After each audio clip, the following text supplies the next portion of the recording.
Hello, Parkade Pals, episode 24, I think. Today is this is actually the special, so it's, I guess, episode like 23.5. This is the special solo episode yours truly is doing.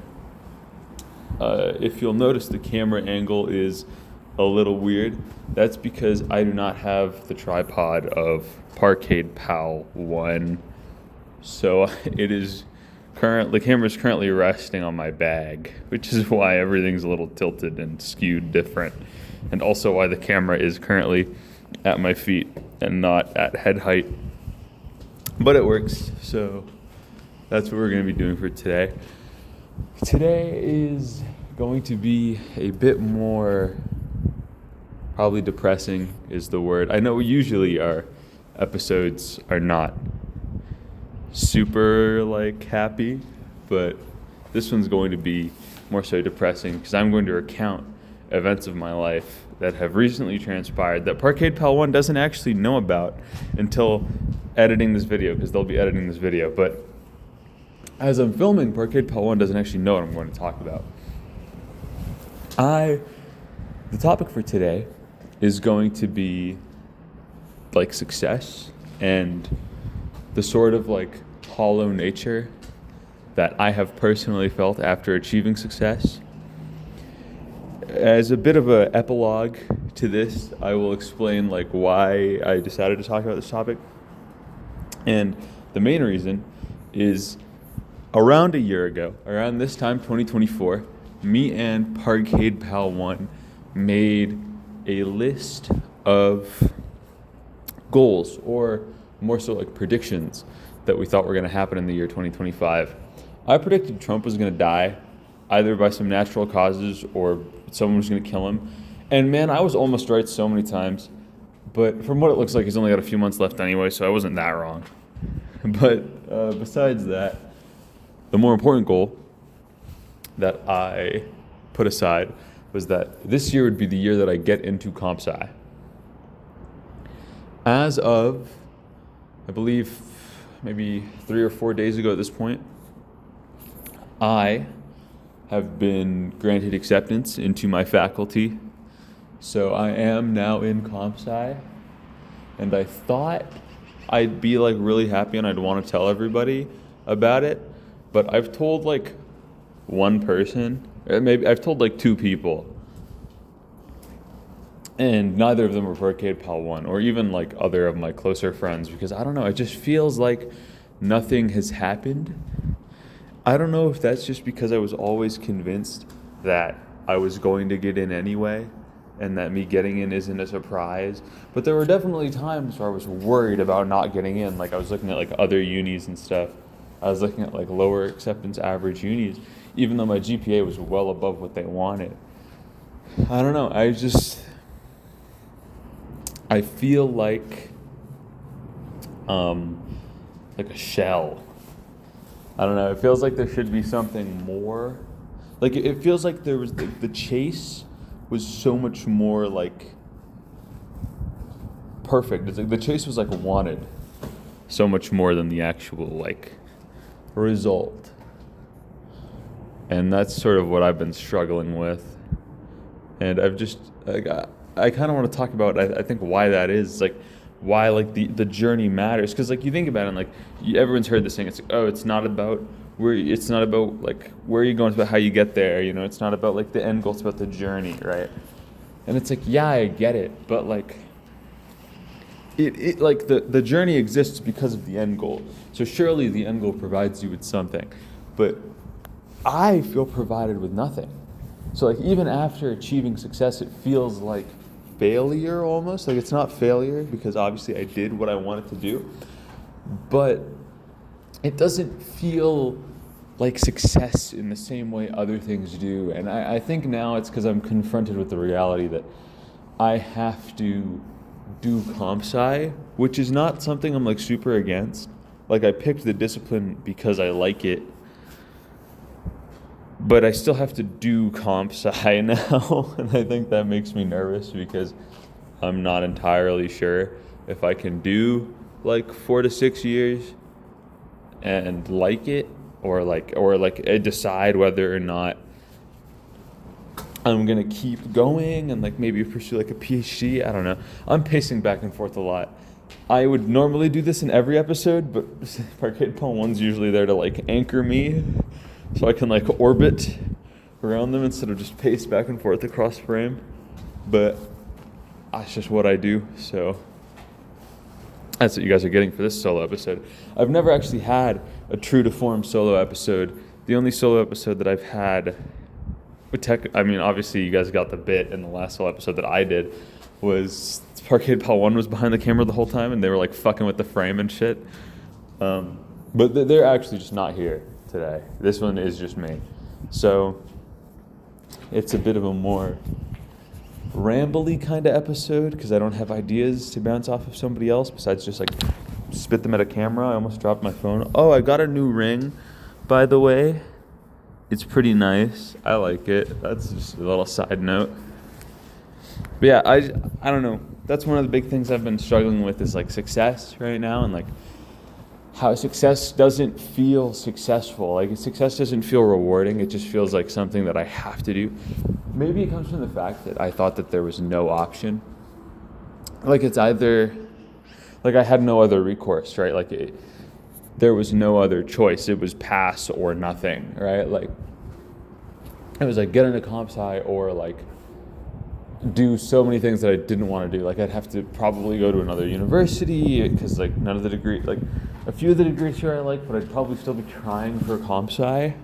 So I probably would have had to go to another university, which means I would have had to ditch everybody I know, which means I'd have to live somewhere else. So I'd have to pay for all of that. And it's like, God. So I guess like partially in my mind, there was no other choice, right? It's like the cost of failure was so great that failure just isn't an option. Therefore, success isn't impressive because what other choice did I have besides succeed? But I think that's kind of dumb because you always can just fail and then not do option 2. There's option 3, there's option 4, right? There's infinite options. You can just fail and do one of them instead of doing option 2, and that would have probably been easier. I don't know.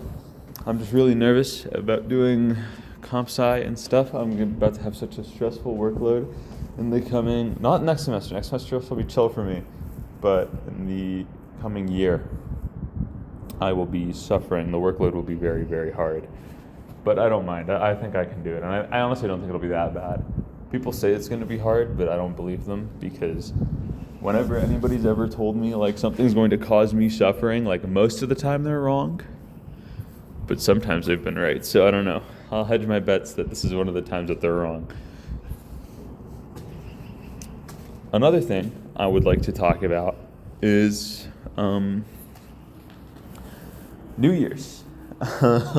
This is the New Year's / Christmas special, so Merry Christmas or Happy Holidays or whatever. And you guys will be seeing this on December 31st, I believe, so New Year's Eve.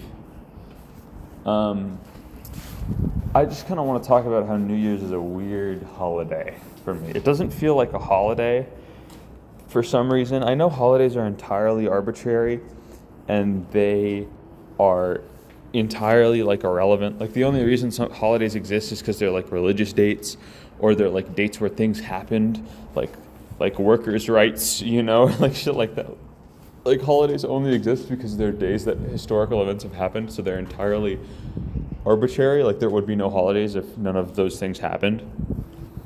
And like I get that, but New Year's Eve, like New Year's seems especially like a holiday that I don't think should exist.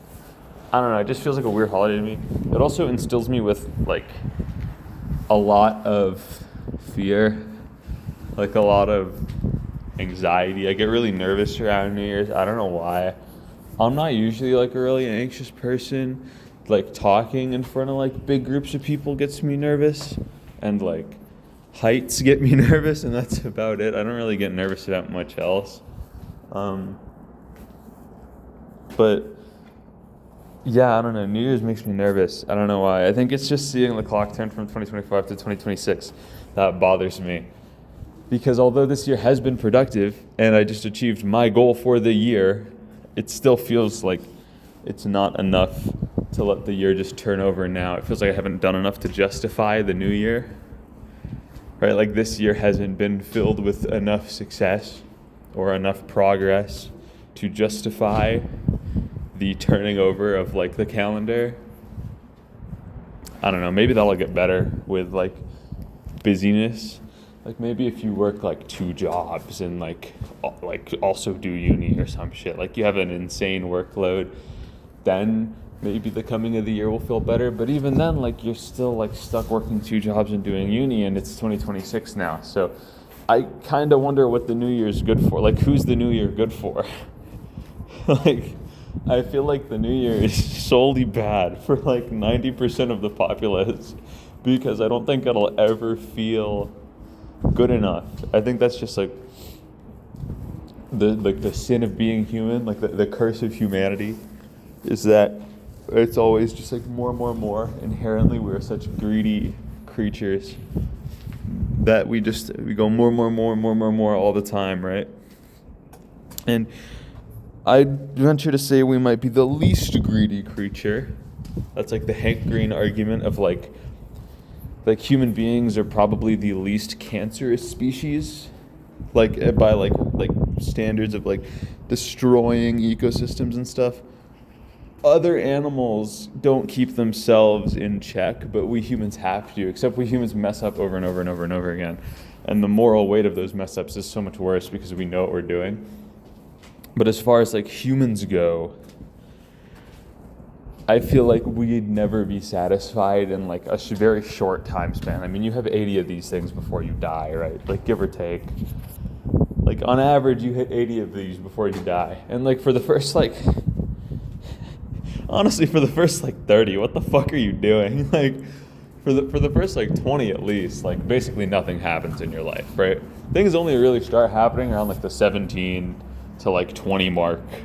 That's when things start happening. Everything other than that is just meaningless, busy work given to you by schools and stuff like that to keep you occupied, and to teach you the basics of academics. But there's really not much more to be had in those time frames. There's not an insane amount of stuff you do when you're 15, right? You don't have a busy workload when you're 15. I mean, you might, but I'd argue the majority of people don't really have that busy of a workload when they're 15, right? Or if you're the first 3 years of your life, you're barely fucking cognizant. What are you doing in your first 3 years of life? The new year doesn't matter to them. The new year doesn't matter to the 14-year-old because they have so much time left. The new year is dreadful to the elderly because that's one less year of the very limited time they have left. And the new year feels like nothing for the folks in that middle gap, right? And that middle age to even young adult spectrum, because if you're on the young adult side, you're either split between, oh my god, I have so much time, or oh my god, I've done nothing with this year. And if you're on the later half of being middle-aged, you're split between, oh my god, I'm dying, or oh my god, I haven't done enough to justify this year. And I feel like there's zero person that New Year's is ever good for unless... No, actually, no, because I was going to say unless you're rich, but even the fucking rich people want to spend their money. They don't want to die, they want to spend their money.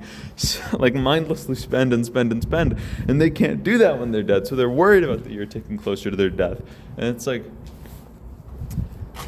man, New Year. Fuck, I seriously don't think it's good for anybody. I genuinely feel like it might be the shittiest holiday. I can't think of a worse holiday. Maybe Easter. I've never understood Easter. I think Easter is so fucking lame. I know it's a biblical holiday, but when I'm obviously not Christian or anything, but when I think about Easter or holidays, I think about what holidays bring to supermarkets and stuff, and what they bring to the environment. And it's dude, you just get chocolate on Easter, which is the same thing you get for Christmas and Halloween and Valentine's Day and fucking New Year's if you're weird, but it's shitty chocolate, and it's all just in egg form or rabbit form. And it's just like the most fucking nothing burger commerce holiday on earth. I can't imagine Easter pulls that much money in. Like, oh, then you fucking paint the eggs and you gotta go find eggs around you. Like, who gives a fuck, man? Who cares? Who fucking cares? I feel like it might be the least entertaining holiday and also like the least impressive corporate display. Because like Christmas is monopolized to fuck. Like so is Halloween. But like you don't sell like Easter costumes. Like I can't imagine a lot of those get sold.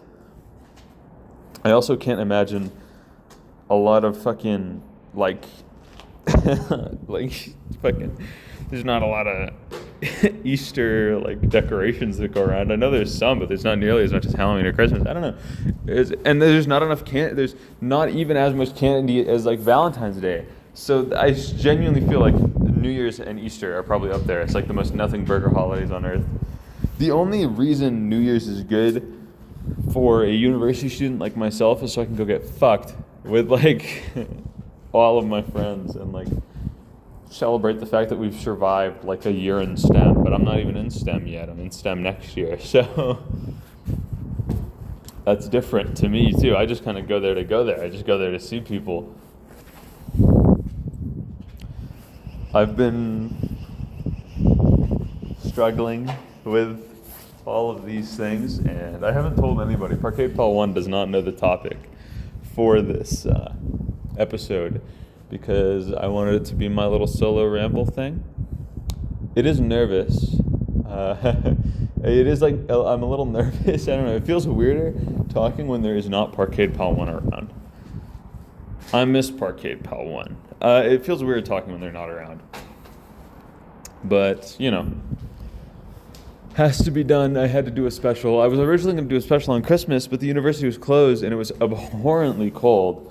It was like minus fucking like 26 degrees Celsius here, and I could not film in the parkade in those temperatures. My hands would fucking explode. I'd like freeze to death on camera for you, and then the footage would be like, Parkade Pal's the lost episode. Even though we actually did have a lost episode, but now it's actually just gone to time because it was on an SD card that got formatted, which is kind of my bad.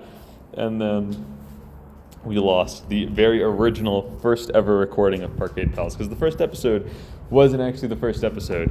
It was the second try of the first episode, because we filmed a whole hour-long episode and didn't realize that Parkade Pal 1's camera had a filming limit of 20 minutes.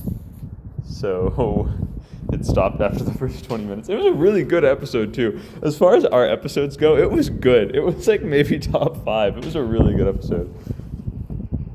But yeah. Also, I've been reading about how like the conscious mind, like reality is your brain's best guess at what's going on, because your senses gather too much information for your brain to reasonably parse. So it just picks and chooses and then guesses the rest. So a lot of what you're feeling is not actual like truth, or you know, potentially would not be actual truth.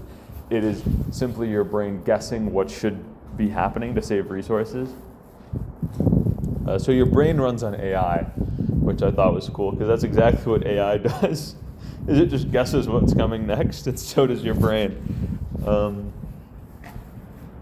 Yeah, I got a few books on that I'm going to read. I saw a book at a bookstore the other day because I went to the mall, and it was called The Friend Machine, on the trail of AI companionship, and it's a relatively new book. I have not read it yet because I can't find a copy of it online, but like I can't find like an ebook. But the book is really interesting. It talks about like AI companionship and what it means to like be in love as you go into like a technological age like this, where like the computer talks to you like a person does. Like that's weird. Like imagine if I was computer, you know? Like it's such a strange thing that like you'd never imagine actually being an issue for humanity, because humans being social creatures, you think just means that humans seek other humans, but in reality they seek interaction. And that interaction, when it comes from something that looks human but isn't quite, a lot of people are lonely enough that they don't fucking care. They don't give a shit. I thought that was interesting. That there's just like subsects of people that don't care. They're like so down bad and like have so little social interaction or like whatever mental hang up, and it's really sad because they just turn to the computer and the computer echo chambers them into like whatever, right? Whatever their delusions are, if they have delusions, it feeds into them, and it keeps you talking to the machine, right? Because it's data that they want. So it'll keep you talking to them, right? And then there's like, are those people, is their love like valid? Because like you can love a lot of things, right? I feel like most people don't question if you love an animal that is not a human. So if you love an animal that isn't a person, you love like a cat or a dog or a bird, I feel like most people won't judge that. Most people will be like, okay, yeah, that's reasonable. They love their like pet or like this living thing, right? But I think that's the crux, is that it's this living thing, right? You start getting people who like are really into like their cars. And when I say I mean like that one guy on My Strange Addictions who liked fucking his car. That's what I'm talking about. And that guy's fucking weird, right? I feel like most people would look at him and go, wow, you're fucking weird. I don't think he's weird, though. I think he's quite brave, actually, for going on public television and admitting that, yes, he has sex with his automobile. I feel like that takes more courage than fucking anybody. Like most people would have. I feel like the vast majority of people in my life would never have the nuts to do something like that, and like mean it too, because it's real for him. He had a funeral for his car and everything when she stopped working. It was sad. And like, okay, that's like pushing it, right? But that's still like a physical, tangible object. And like a lot of people think cars look nice already, so it's not like super strange. But then you get to chat, like machine that prints out text. And not even machine that prints out text, but machine that prints out text without thought. Like, and someone that's built specifically to engage you, so you keep interacting with the tool. That's the whole point. And that, I believe that is where now the true argument lies. Because the other guys are weird, right? The car guy's weird, whatever. But it's like, whatever. It's a fucking car. Who cares?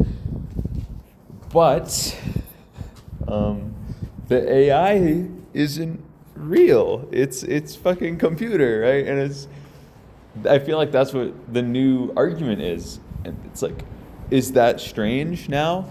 Is their love as valid as the car guy from My Strange Addictions, or is their love close like to a human's love? Because it feels human, right? Like you talk to an AI and it feels relatively human. If you suspend disbelief for a little bit, yeah, it talks a little weird and it uses some bigger words than I do. That's because I'm fucking stupid, right? It's intelligent.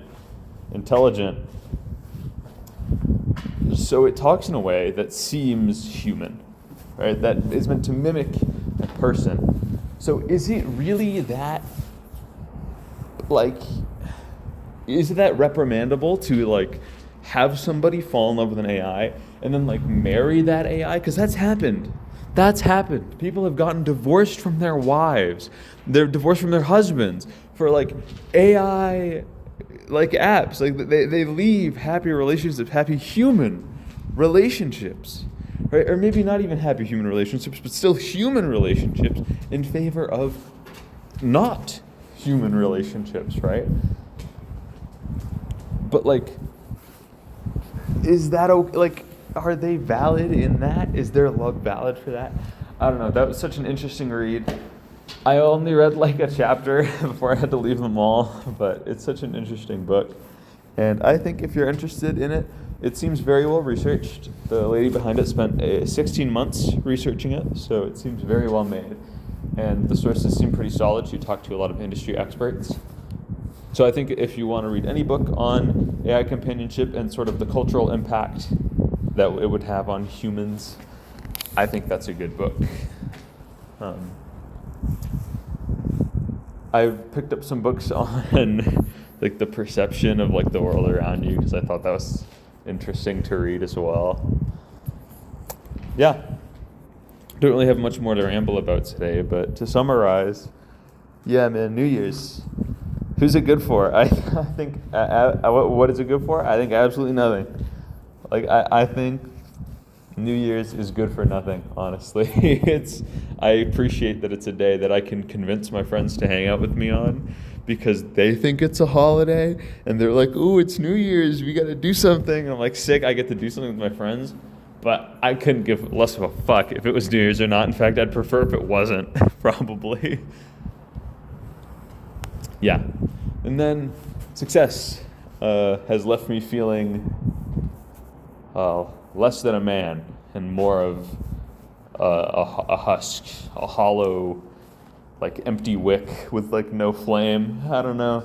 It feels like there was such like a fire when I was fighting for like the acceptance, and now that I've won, I feel like it's just like it's just hellish now that I've won. It feels like genuinely nothing. It feels like mush. I had someone feed me parsnip one day, and it feels like what parsnip tastes like. Fucking nothing. Just like suffering and misery in the form of slop. Like I like, you know, that was sort of what I felt like. Because like in the moment I was so excited. I read the letter and I'm like, oh my God, I'm finally in, you know, computer science. And I looked at it and I'm like, oh, I'm in computer science. You know, I have to do computer science now. And that was a struggle for me to sort of handle. Because I still don't know why I feel the way I do. I still don't know why I'm so upset about, like, success. I still don't know why I'm so upset about getting what I wanted. Because in my mind, I mean, like, I'm obviously going to hit you with the fucking, there was never any doubt, you know, but, like, there was a lot of doubt, you know, like, if I'm being real, that there was much doubt. And the fact that it didn't matter, the fact that I just did it anyway, I don't know. Maybe it's because I know there's no relaxation coming next. Maybe it's because I know it's just going to be more of the same grind, except it's going to be a lot harder and a lot more time consuming. I don't know. I really don't. Or maybe it's because I know things are about to get a lot harder just to begin with, like in terms of course difficulty. It feels like I've been procrastinating so many things by just saying, oh, I can't wait until I'm in computer science. And now I'm in computer science. And now I feel like I have to do a lot of the things I was procrastinating on. Man. Quite the tough question that I've been asking myself that I cannot solve. But it's about the 28-minute mark right now, Parkies. And I think that about sums up what I have to say. Happy New Year, even though it sucks. Happy holidays. I hope you had fun for those. And here's to the next, I guess, about half a year of Parkade Pals, because we've got a few more episodes until the halfway mark. Bye, Parkies.